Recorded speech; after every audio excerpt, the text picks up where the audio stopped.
Coco Chanel es probablemente la diseñadora de moda más conocida e icónica del siglo XX. No vamos a discutir aquí si la mejor, la peor, o si en realidad era una frívola empresaria o tiene una biografía muy oscura, sino que vamos a descubrir su biografía a través del relato que traza Karl Schlögl en El Imperio de los Aromas, un ensayo editado por Acantilado de reciente publicación y que es muy interesante, porque contrapone los dos perfumes más icónicos de los dos bloques que han dominado el siglo XX, el bloque soviético comunista contra el bloque capitalista, es decir, el Moscú Rojo y el Chanel número 5. A partir de una investigación histórica que se traza mediante estos dos perfumes y su contraposición, su origen incluso común, el conocido historiador Karl Schlögl nos va a trazar una historia casi antropológica, política, sociológica y filosófica de los inicios del siglo XX y de nuestro propio mundo. Es un ensayo muy recomendable. Sin más dilación, vamos con Coco Chanel.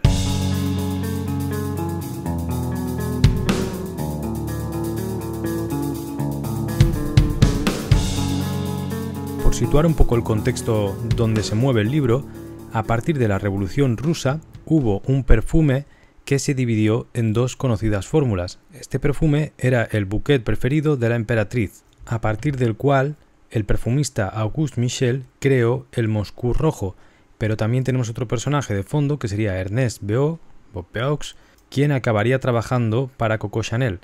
Esto lo trataré en otro vídeo que se centre en ese tema, pero por resumir, lo que nos quiere contar al final Karl Schlögl es que en estas relaciones que hay de fondo a través de la creación de dos perfumes icónicos se puede trazar un montón de acontecimientos sociológicos que tienen que ver con la relación entre Rusia, entre el capitalismo, entre cómo se forja el sistema comunista soviético, lo que hay debajo de fondo y cómo se van tejiendo una rama de personas que van fluyendo de un lado al otro y que muchas veces cuando contamos la historia desde arriba, a nivel genérico, se pierden estos matices. Estos matices le dan una riqueza al relato y una profundidad muchísimo mayor. Y este es el tema que quiere tocar Schlögl. Pero bueno, nos centramos en Coco Chanel. Y en otro vídeo le dedicaremos a otros temas y entre ellos a la otra protagonista del libro, que sería Polina Zemtchukina, no sé cómo decirlo en ruso, lo siento, Yene Ponimaya, y que era la mujer del famoso ministro Molotov, el de los cócteles de beber. Gabrielle Chanel nació el 19 de agosto de 1883 en la provincia francesa y fue también criada allí. Entró pronto en la órbita de la alta sociedad, no por interés en la política, sino porque como pareja de hombres ricos e influyentes acabó siendo introducida en los círculos de poder. A ojos de estos hombres era solo un complemento, porque el machismo de la época entendía que la mujer debía estar en esa posición. Esto lo hemos comentado en otros vídeos y es un tema muy interesante, especialmente en el de la moda, en el cual la mujer que tiene pretensiones culturales o artísticas en estos años 20, 30 o inicios del siglo XX en general va a encontrar su lugar artístico en el cual nadie le toque el papo en el mundo de la moda. ¿Por qué? Porque se le permite trabajar ahí de forma creativa y no la van a molestar. Y eso es muy importante si lo analizamos desde perspectivas actuales porque permite entender figuras como Tamara de Lempicka o la propia Coco Chanel, ya que a través de esa permisividad, entre comillas, van a poder revelarse, porque tienen un espacio de generación creativo desde donde pueden empezar a revelarse e introducir sus ideas de forma también mucho más activa. Lo que pasa es que con las vanguardias se intelectualizó las ideas políticas o el arte demasiado elevado y este tipo de artes consideradas menores precisamente porque estaban las mujeres metidas en ello también han sido desprestigiadas y esto es absurdo a día de hoy cuando las nuevas perspectivas de género y las nuevas corrientes filosóficas permiten incorporar a ese mismo análisis artístico, intelectual o incluso académico al mismo nivel estos ambientes artísticos de la época. Entonces, Chanel entra por estas circunstancias, pero ella no va a renunciar ni a su criterio ni a su independencia. Más bien, podemos decir, cogiendo el arquetipo también machista de la femme fatale, que ella se va a servir de los hombres para poder participar cuanto más cerca mejor de esos círculos de poder. De otra forma, le sería prácticamente imposible. Gabrielle era una mujer inteligente, culta, que había leído y tenía dotes sociales también. Esto lo va a utilizar para poder jugar a lo mismo que jugaban los hombres. Por eso también la biografía de Chanel a veces es polémica, porque siempre se la ha tratado en determinadas ocasiones como una especie de estadista, ¿no? O frívola jugadora de cartas en ese escenario geopolítico a través de los círculos de poder, pero hay que entender que sencillamente está haciendo lo que todas las personas que luego santificamos en la historia del arte o la propia historia a través de medallitas y de acontecimientos con nombre propio, pues está jugando con las mismas reglas, pero es que encima está jugando con una baraja a la cual le faltan cartas. Por eso también es comprensible, o al menos entendible dentro del contexto, que se comporte de cierta manera. La moda se asociará al lujo, a las clases dirigentes, a las clases reales, y esto va a tener una serie de excentricidades y de movimientos snobs que tienen que ver con las cacerías que por ejemplo organizaba Etienne Balsan en el Palacio de Royal, donde ella asistía como novia de un dandy británico de la época que se llamaba Boy Capel. Y así, a través de esta introducción en ese mundo de mano de sus amantes o de los novios que iba consiguiendo, se logró introducir en el ambiente de Deauville, de Biarritz o de París, que eran los lugares donde se reunían este tipo de gente. Allí también pudo conocer al duque de Westminster, Vendor, el hombre más rico en ese momento de Gran Bretaña. Es poco, de modo que se le abrieron otras nuevas puertas. Y esto es interesante porque, como vemos, a medida que Chanel logra introducirse en esos círculos, al poco tiempo consigue introducirse cada vez en más ambientes, en más capas de poder, porque a través de este duque logrará frecuentar los palacios y las mansiones más aristócratas de la Inglaterra colonial y acabará haciéndose coleguita del mismísimo Winston Churchill, quien al parecer, pues según las fotos que han quedado y algunos documentos, eran muy amigos y la adoraba. Mantuvo un contacto muy estrecho y ciertamente lucrativo. De la mano de Samuel Goldwyn fue a Los Ángeles, que aunque no fuese lo que es a día de hoy, es el sitio más fancy para esto de la moda, Hollywood y todo, estaba empezando a nacer, y de hecho allí Chanel pudo vestir a grandes estrellas de Hollywood del momento y estudiar el funcionamiento del mercado del consumo de masas, porque es ahí donde se estaba originando. Esto lo hemos tratado en vídeos como el Art Deco, pues sí, el del Art Deco es donde mejor se trata. Estados Unidos está intentando crear su propio contexto cultural, ya se ha desprendido de la influencia de París y de Francia, pero sigue manteniendo un contacto estrecho. En biografías de pintores norteamericanos se ve muy claro cómo, yo qué sé, pues en Hopper, en Philip Gaston, empiezan con una formación que siempre es dependiente de París, de ese París idealizado, bohemio, y empiezan a crecer en un contexto el cual les permite ya ser el centro del universo. Pues bien, en este contexto es donde nos encontramos a esta Gabrielle Chanel, que muy inteligente iba analizando hacia dónde iba el mundo, y esta es una de las principales influencias y conexiones, ¿no?, geopolíticas a través de la moda y artísticas que harán cambiar el mundo entero del arte, de la moda y de todo en general. Ya lo vemos a día de hoy. A partir de aquí, Chanel se hace famosa y acaba recibiendo al príncipe de Gales, Eduardo VIII, con el cual incluso llegan a ser también muy coleguitas. E incluso cuando ya también era famosa llegó a coger, y aquí es también lo interesante que hay de fondo en el relato de Carles Logel, digo relato, pero es un libro de historia, ¿vale? Digo relato por como una especie de sinónimo, por decir una palabra bonita. Pero el libro no es una novela, es historia. De hecho, Carles Logel es conocido por ser un historiador de estos culoduros. Bueno, total, que acogió a un Romanov, que no es poco tampoco para la época, y bueno, pues también fueron amantes, pero además compartían ideas sobre el mundo, una visión reaccionaria, porque a pesar de que Chanel intentaba emitir una visión como apolítica o un poco más, ¿no?, de lo que le toca, en el fondo ella era activa políticamente en ese sentido, porque al final también acabó formando de esos círculos de altos dirigentes, de aristocracias, y en el fondo pensaba igual que ellos. De hecho, es conocida la anécdota cuando el Frente Popular sube al poder y hay diversas huelgas y manifestaciones, ella lo consideró como una afrenta personal, ¿no?, porque le llevaron a cabo una huelga a un montón de costureras que trabajaban para ella para exigir un mejor sueldo, y Chanel se vengó cerrando todas las tiendas nada más comenzar la guerra y poniendo a los empleados de patitas en la calle. Y por si no fuera poco, este lado oscuro de su biografía, durante la ocupación francesa entre 1940 y 1944, que por cierto, si te gusta este tema, Patrick Modiano, Nobel de Literatura, tiene una serie que es la trilogía de la ocupación, que además Anagrama editó en bolsillo toda juntita en los 3 relatos, y está muy bien. Yo la leí hace tiempo y, bueno, no los 3, pero me acuerdo el de la ¿cómo es? Plaza no, el lugar de la estrella. Pero sí, la plaza tiene que ver también. Bueno, el lugar de la estrella y paseos de circunvalación están muy bien. Los puedes conseguir por separado, pero es que por el mismo precio tienes los 3. Vale.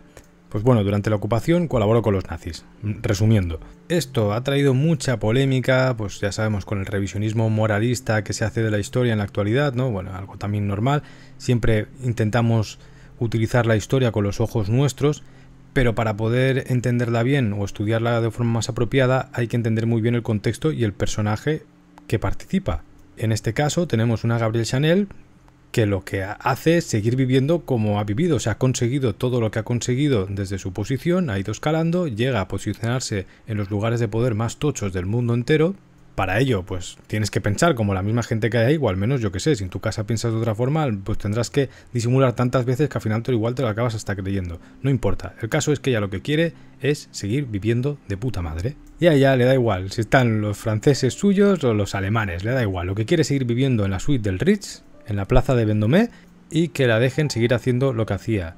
Porque al final, esto para mí es lo interesante de este dato, no es quedarte con oh, colaboraba también, qué mala que era. No, pensemos bien lo que hay de fondo, sin juzgar bien o mal, que eso ya es cosa de cada uno, como lo quiere hacer. Coco Chanel o Gabrielle Chanel, lo que hace en ese momento es hacer exactamente lo mismo que había hecho con todos los hombres que se habían cruzado en su vida.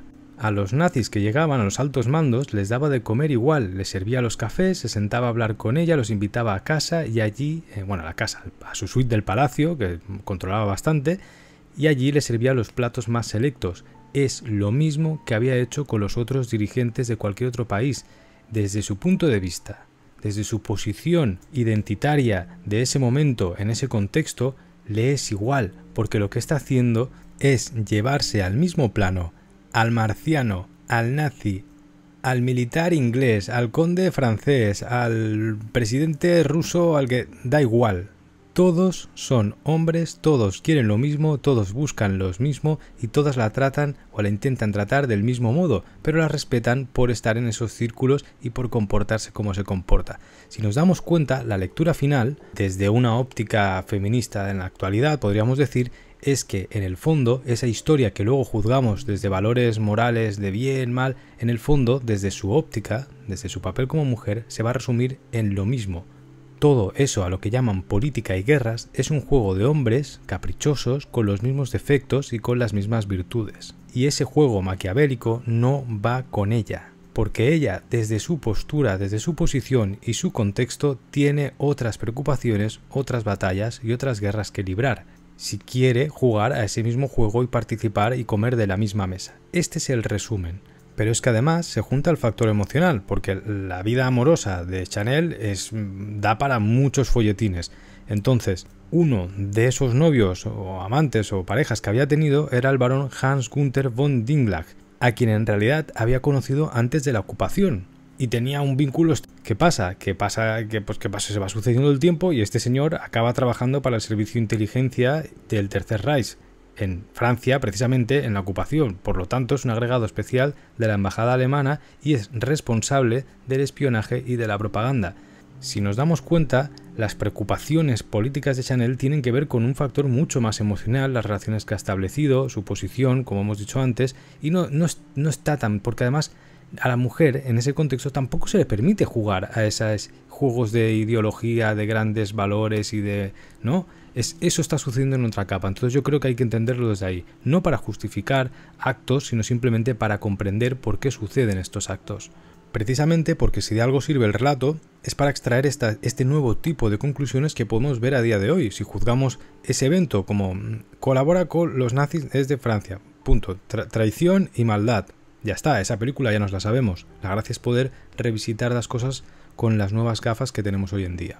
Pero además, en esta posición que ya estaba en medio, que al final parece una espía de todos los países, un agente geopolítico de primer nivel, un poco a los Rubens de otra época, pero lo que acaba haciendo también, precisamente por su posición de contactos, es intentar establecer vías de comunicación entre los políticos de Gran Bretaña, los alemanes, los franceses, y no olvidemos que era muy amiga o había sido muy colega de Winston Churchill, a quien Hitler y sus amigos no les hacía mucha gracia, como ya sabemos. El caso es que Chanel mantuvo una muy estrecha y ajetreada relación con los altos mandos del Reich y bueno, pues esto está documentado en actas procesales, en juicios celebrados tras la liberación de París y en documentos de las autoridades alemanas. No está claro del todo si las actividades de Chanel perjudicaron seriamente a alguna persona, que es lo que a veces se busca como juicio, de decir, pues si a través de un acto se eliminó a alguien en concreto.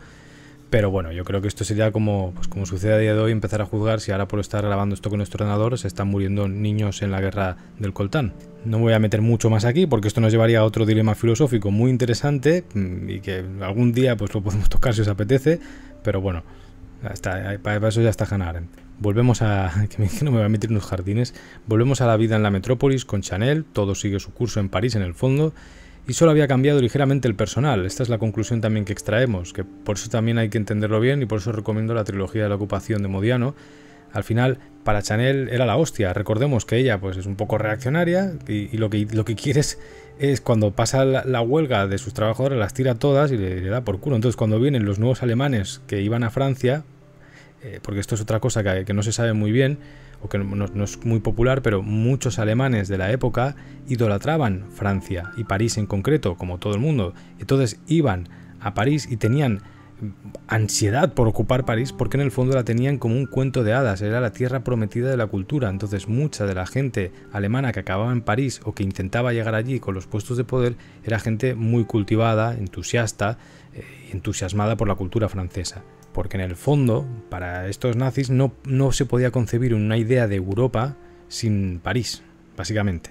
Y todo esto probablemente también fuese culpa de libros como uno que se titulaba Dios es francés, menudo título, de 1929, escrito por Friedrich Sieburg, que fue bastante popular y generó esta idea en los luego posteriores altos mandos que ocuparían París, pues eso, de que Francia era un país ideal e idealizado. Un poco esta idea ha quedado como residuo porque al final lo que entendían era París como el lugar del sumum de la elegancia, del cosmopolitismo, y donde además seguía existiendo una vida que en el fondo anhelaban los alemanes más cultos, que es la vida que se había perdido con el rey, una vida mundana con cafés, cines, tiendas, vino, quesito y perfumes, sí, que también les gustaban los perfumes a los alemanes. Y es que uno de los principales regalitos que hacían los novios que se iban a la guerra o que se iban a París o que se iban a cualquier lado para las novias que quedaban en casa, pues era comprar un frasco de perfume, y si era un frasco que fuese comprado en París, pues imagínate, era como el regalo más supremo que se podía llegar a hacer. ¿Y quién vendía los perfumes más famosos en la ciudad en aquel momento? Pues sí, Chanel. De modo que esto también sirve para entender cómo al final Chanel, que es una gran empresaria de fondo, pues ahí está el relato, toda esta circunstancia que le pone la vida la aprovecha o la reconduce hacia sus intereses, porque de nuevo la ubicamos con una persona de la cual mucha gente ultraliberal de ahora estaría muy orgullosa, y es que piensa en su culo y ya está. Pero es que además Chanel tampoco le hacía mucha gracia a los judíos. Y esto es algo que lo trataré muy en profundidad, o al menos lo intentaré, cuando hable del escritor Louis Ferdinand Céline, autor de Viaje al fin de la noche, novela que para mí es de las novelas más importantes, si no la más, del siglo XX, que también fue prácticamente cancelado posteriormente por las mismas ideas. Pero me gustaría hacerle un contexto detallado porque esto es bastante común en aquel momento. Pero es común a un nivel que es que esto es jodido hablarlo, ¿vale? Pero no es para comprenderlo, sino es para entender por qué sucede. Igual que a día de hoy mucha gente, tú mismo, te puedes estar comiendo un jamón y a lo mejor de aquí 30, 40 años, moralmente, eso es visto como un asesinato. No sería raro. Entonces estamos hablando en este nivel de circunstancias, porque se mezclan política con geopolítica, con economía, y a esta gente, al final, no están en un lado empático. Si hay racismo a día de hoy en nuestra calle, directamente aquí sales a la calle a nivel político y prendes la tele y hay debates que son puramente racistas, pues en ese momento pasaba exactamente lo mismo. ¿Y qué pasa? Que además, al final yo creo que todas las cosas en Chanel se reducen a movidas empresariales. Ella había firmado un contrato en 1924 con unos hermanos que eran Pierre y Paul Wertheimer, para poder comercializar en los Estados Unidos su Chanel número 5, y sospechaba que le habían timado un poco, que ahí habían cosas que no estaban bien. Entonces aprovechó también sus tejemanejes con la ocupación, los poderes del momento y todo, y digamos que se renegoció ella a sí misma a través de sus contactos, incluso con los abogados y políticos del régimen de Vichy, pues su propio contrato. Y aprovechó la circunstancia para joder a los otros, porque ella estaba convencida que lo habían estafado. Y aquellos dos, pues ¿qué pasaba? Que eran judíos.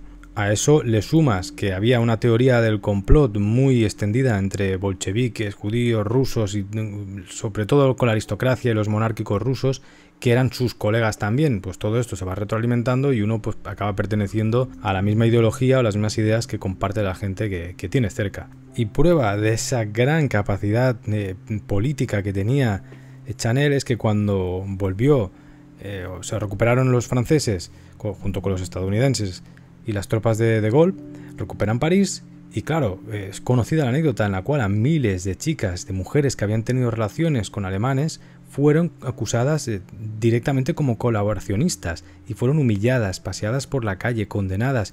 Pero claro, Chanel, que tenía un montón de contactos y que pertenecía a las altas clases, a las clases de poder, pues la interrogaron 5 minutitos en un cuartel y la sacaron a los 5 minutos, ya está, y no pasó nada.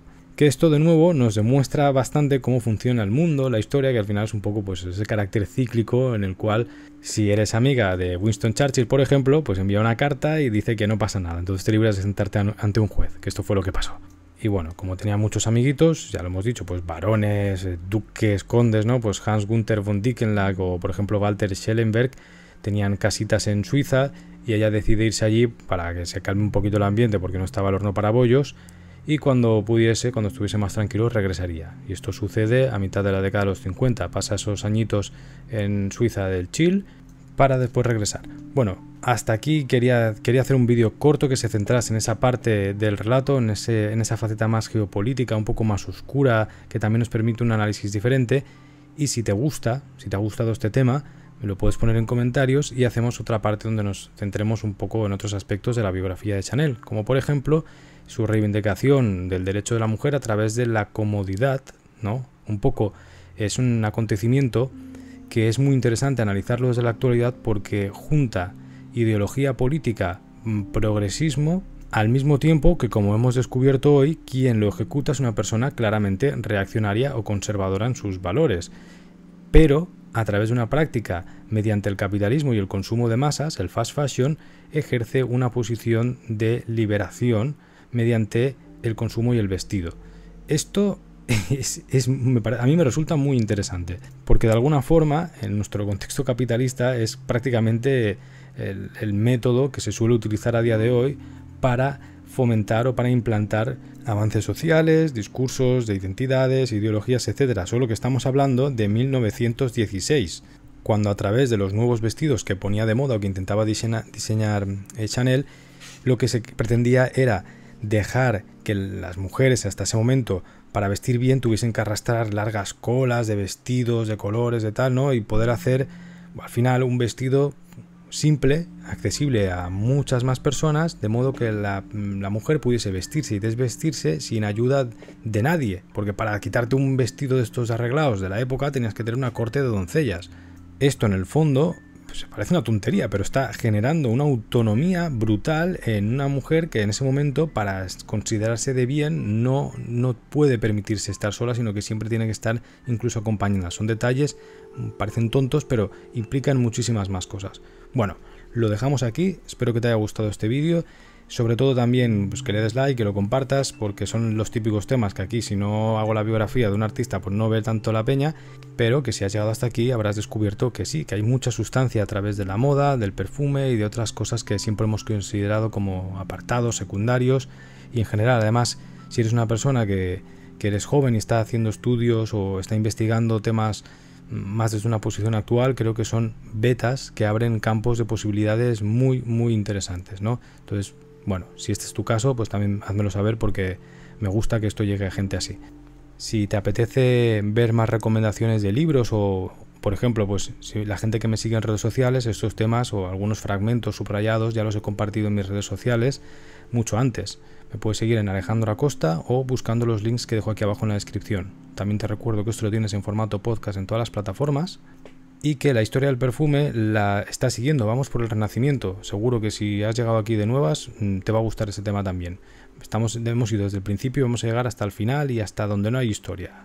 Y quien ya lo sepa, que me sigue habitualmente, pues esto forma parte de mi investigación personal a nivel artístico sobre el olfato, como un medio, un sentido que ha estado totalmente abandonado por la filosofía, pues principalmente a partir de Descartes, Kant, Hegel, el propio Platón, de alguna forma, ¿no? Así también es culpable, luego Aristóteles le contesta, pero bueno, en general, que ha un sentido abandonado, desechado por el arte, que bueno, pues en el contexto nuestro se puede recuperar y más entendiendo que es un contexto puramente visual, de imagen, de presencia efímera. Creo que el olfato se alza como un arma totalmente reivindicativa porque exige presencia, genera recuerdos que no se olvidan, ya no implica la creación de un artista demiurgo único, genial, de nombre propio, sino que el artista en este caso manda un diseño de algo que va a generar una conexión de recuerdos que compartimos culturalmente, y a partir de ahí ya la persona vive la obra en sí misma y le da sentido sin necesidad de nadie más. Entonces creo que es un tema muy interesante, así que si te gusta, que lo dejo también en la lista de aquí, de perfume, olfato, filosofía del olfato, etc. Siempre le ponemos un perfume al vídeo o al personaje que hemos tratado. Y esto hoy pues es que parece absurdo, ¿no? ¿Cuál vamos a utilizar? Podemos utilizar Moscú Rojo, pues para tocar un poco las pelotingas, o podemos usar Chanel número 5, pero claro, Chanel número 5 han habido muchísimas versiones, y hoy me hace mucha ilusión porque voy a utilizar una muy especial que no puedes oler, pero que algún día intentaré recrear otra vez con las mismas moléculas, ingredientes, y quizá pongo algunas muestras en la web, ¿no? Que si a alguien le interesa mis perfumes los podéis pillar en la web o consultar también en Silage, en Barcelona. Además los puedes probar, ¿no? Pero bueno, todo el caso es que hubo un tiempo en el cual en mi pueblo, que es de donde soy, se fabricaba el Chanel número 5, y tengo una fórmula de cuando mi padre trabajaba allí. Él había sido técnico de laboratorio en los años 70-80 en esta planta química que tenemos aquí en el pueblo, y hacía las cromatografías y diseñaba y creaba fórmulas de aromas y de perfumes, y entre ellos estaba la del Chanel número 5 de esa época. Y bueno, pues se las llevó en una carpeta, básicamente. Esa carpeta la encontré yo cuando falleció, y allí dentro pues tengo un par de fórmulas del Chanel número 5 de los años 70 y algo, creo que es. También hay una del año 40 que no entiendo ni papa, que esa también la debió coger de alguien anterior por ahí, pero bueno, que intentaré descifrar y recrear. Y tengo además el frasco, que a día de hoy todavía se puede oler, evidentemente pues está oxidado ya, eso tiene, pues imagínate, 50 años ahí. Pero es interesante porque el castorio, o bueno, más bien el musquetón, el almizcle, así también el toque ambarado, y aquí está un poco más como si hubiese curado en una barrica durante mucho tiempo, pero se mantiene, y sobre todo la combinación de aldehídos. El C12 el Lauric, el C11, el C9, el C10, que esa combinación, bueno, ha ido variando también a lo largo de las fórmulas, es muy característica y va a condicionar prácticamente toda la perfumería de mujer, que ya siempre lo he dicho, es absurdo dividir en género, eso es una faceta puramente comercial de las grandes empresas, los perfumes no se dividen en género, pero es un acorde que se va a utilizar mucho y se va a quedar prácticamente eso, sesgado en la perfumería femenina, y que es muy característico, ¿no?